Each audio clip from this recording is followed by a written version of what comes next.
Kemi was the kind of child the village couldn't help but notice. At 7 years old, she was a beam of light, her deep, thoughtful eyes always shining with curiosity, and her mind sharper than those years older. Everyone adored her in the village.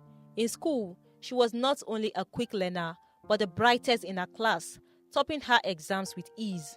Her left-handedness, unusual in their culture, never struck anyone as odd. It was simply part of who she was, part of her charm. Kemi used her left hand with elegance, whether writing with grace or gesturing while speaking. Her fingers nimble and expressive. Her mother, Shade, cherished her, always saying she was a gift from the gods. Shade would laugh, brushing off any mention of Kemi's left hand as a concern. This is just her way. She's unique, and the world will have to adjust to her, not the other way around, she would say. But then, tragedy struck. When Kemi was in primary 3, her mother fell ill. Within weeks, Kemi's world turned upside down. One moment she was holding her mother's hand, reading her a story, and the next, she was burying the woman who had been her everything. Her father, Kunle, was devastated, throwing himself into his work to cope. But Kemi knew he was struggling too. It felt like she was standing in a void, her mother gone, and her father lost in his grief. Still, Kemi found some peace in her studies. Her mother's encouragement lived in her memories, and she continued to excel in school. Each success a tribute to the woman who had believed in her. Kemi felt her mother's presence with her, especially during the quiet moments when she would sit with her schoolwork in the late afternoons. Even if she was alone, she was doing it for her. 2 years passed, and Kunle decided it was time for change.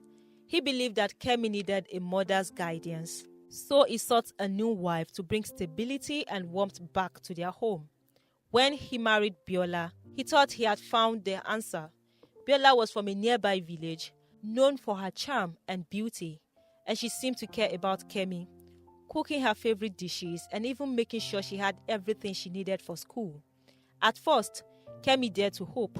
Perhaps this woman could become the mother she'd lost. For a time, everything seemed to go well, but then a shadow settled over their home. Biola wanted children, but she could not conceive.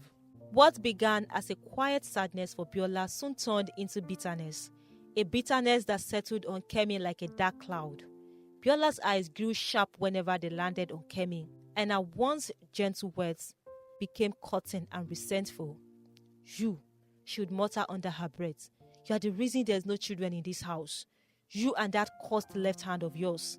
The first signs of Biola's new attitude showed in the chores she assigned. Kemi had always helped around the house, but now it was as if she was the sole bearer of every duty. Before sunrise, she was at the village stream, fetching water. By dawn, she was sweeping the compound, and in the afternoons after school, Biola would instruct her to chop firewood or wash heaps of clothes. Kemi took it all in stride, hoping that by doing well, she could earn Biola's kindness. But no matter how hard she worked, Biola found fault in everything, and there was always one unchanging problem: her left hand. If Kemi ever presented anything to her stepmother with her left hand, Biola's response was swift and unforgiving. "You disrespectful child," she would hiss, her voice like ice. "Do you think it's proper to hand things to your elders with that cursed hand? Have you no respect at all?" The village custom was clear. Offering something with the left hand was seen as disrespectful, and Biola seized upon this tradition, twisting it into a weapon. She began calling Kemi a witch, an unlucky child who brought nothing but misfortune. One day, while Kemi was bringing Biola her evening meal, she forgot herself, handing over the plate with her left hand. Biola's face turned dark as thunder.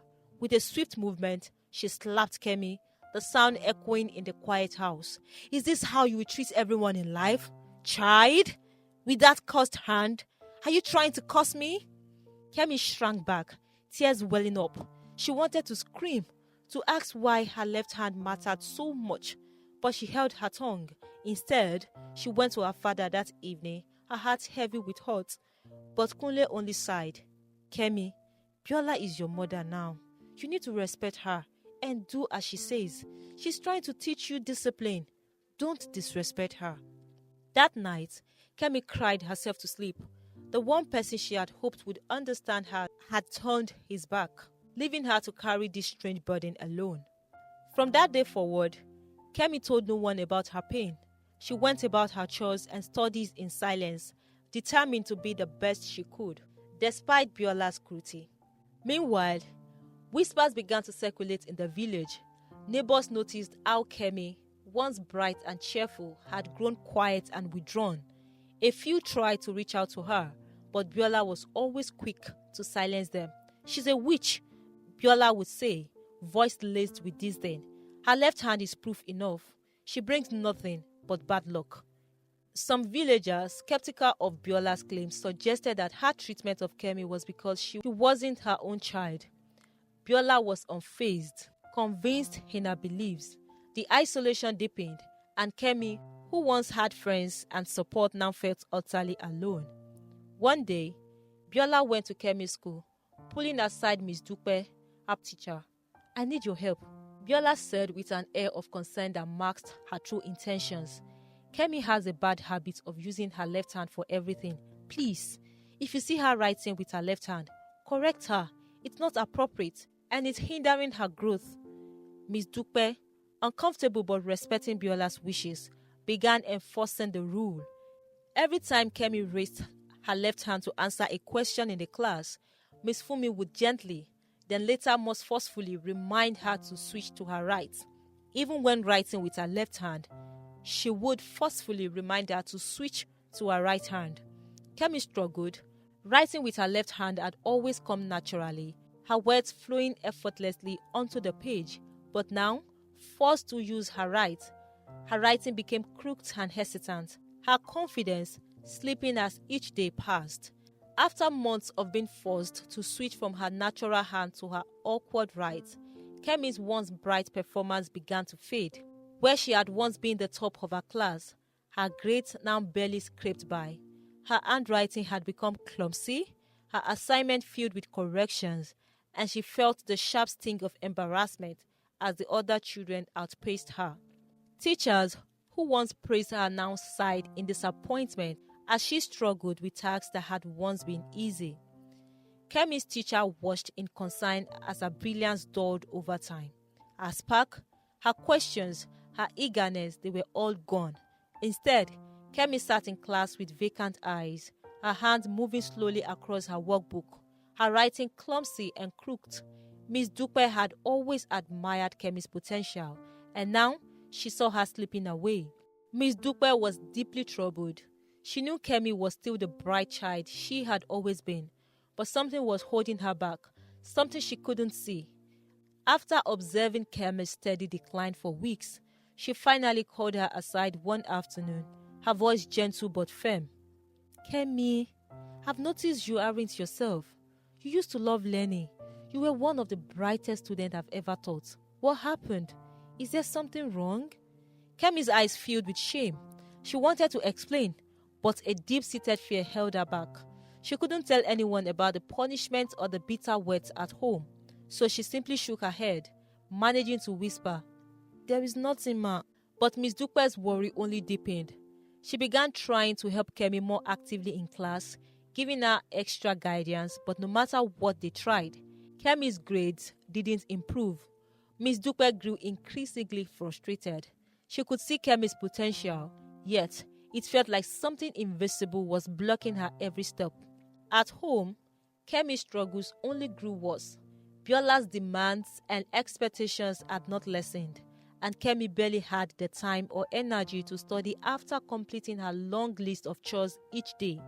Her father, Kunle, remained distant, seemingly oblivious of the storm brewing within his own home. Whenever Kemi tried to speak with him, he brushed her off, advising her to obey her mother and work harder. He couldn't see through Kemi's silent pain, or perhaps he didn't want to. His inability to recognize the signs of her distress weighed on Kemi, leaving her feeling abandoned by the one person who should have protected her. By the time Kemi reached class 6, her once unbreakable spirit had all but faded. But Miss Fumi, her class teacher, had heard enough of the rumors circulating about Kemi's struggles in school. She knew she may fail her national common entrance examination if she continues with such poor grades. Driven by love and concern, she vowed to help her. Miss Fumi had a background in psychology and began engaging Kemi in supportive conversations. After school, she would sit with Kemi, asking gentle questions about her studies and home life, trying to find the root of the problem. But despite her best efforts, Kemi kept her guard up, unwilling to reveal the depth of her situation. The teacher grew more worried. She could see the toll that secrecy and hardship had taken on Kemi. Restlessness filled her heart. She knew she couldn't let Kemi fail. Day and night, her thought returned to the child, and she vowed to find a way to help her. One day, during one of their after-school sessions, Miss Fumi noticed something odd. She was watching as Kemi struggled to write with her right hand, her letters uneven and clumsy.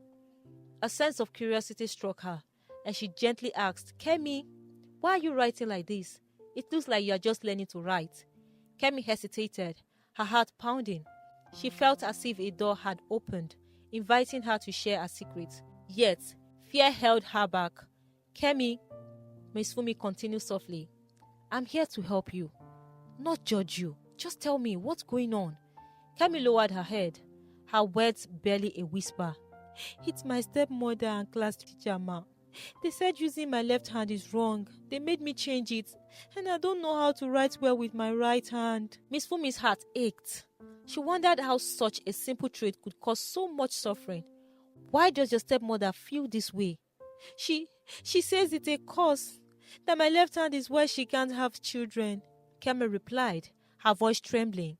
Miss Fumi sat back, stunned. She hadn't realized how deep Kemi's struggle went.